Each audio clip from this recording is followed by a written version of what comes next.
it's Amy Powers, and I wanted to show you how I altered this alarm clock. The link is below. It's from Amazon. The first thing I did was stamp the color wheel stamp onto an old dictionary page. Next, I colored in the areas using a cheapy watercolor set that I've had for years. It's still available, but use what you have. I like how you can still read the text beneath the watercolor.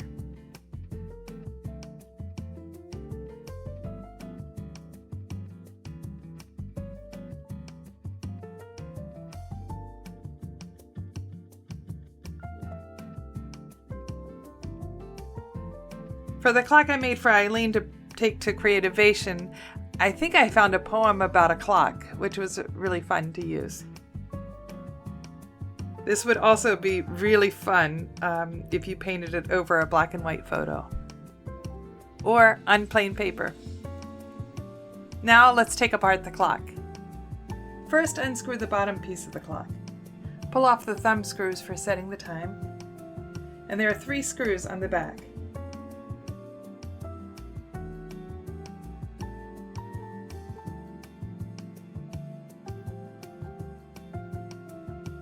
Next, we need to remove the mechanism from the case. This takes a little bit of wiggling and a little bit of force. I actually took an X-Acto knife and ran it along the edge where there was a glob of glue. And then I could press from the front glass carefully, and I was able to get it out. And then you take off this little plastic frame. Now I carefully pull off the hands and put them aside.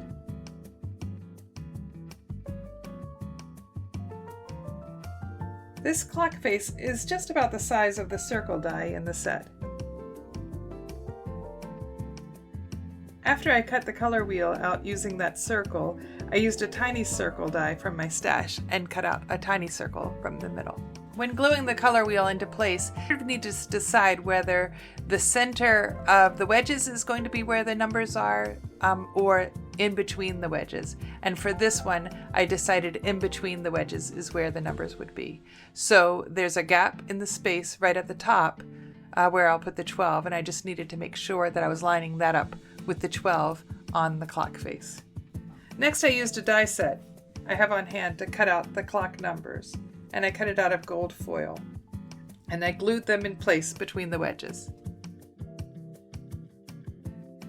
And now we're ready to put this baby back together.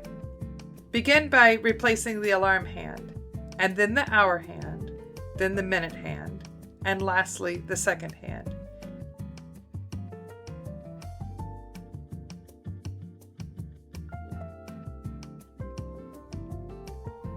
As you place each of these hands, be careful not to bend them. They bend easily.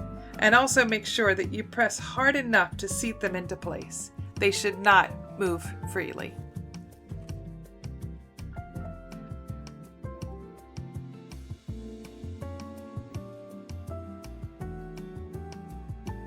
Now we'll put the frame back in place. There's a little cutout at the top for the light, and then it snaps in at the top and the bottom.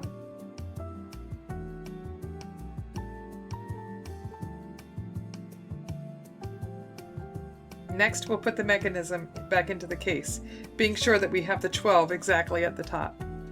You can use the screw hole on the bottom and line that up with the 6.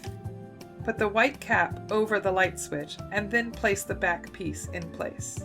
Next, use the largest screw to secure the bottom plate.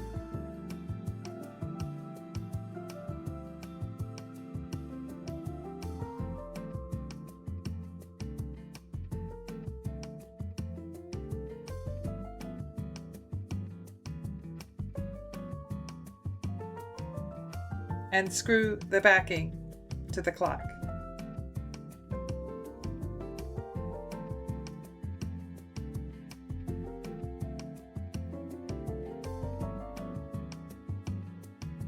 And replace the thumb screws for setting the time.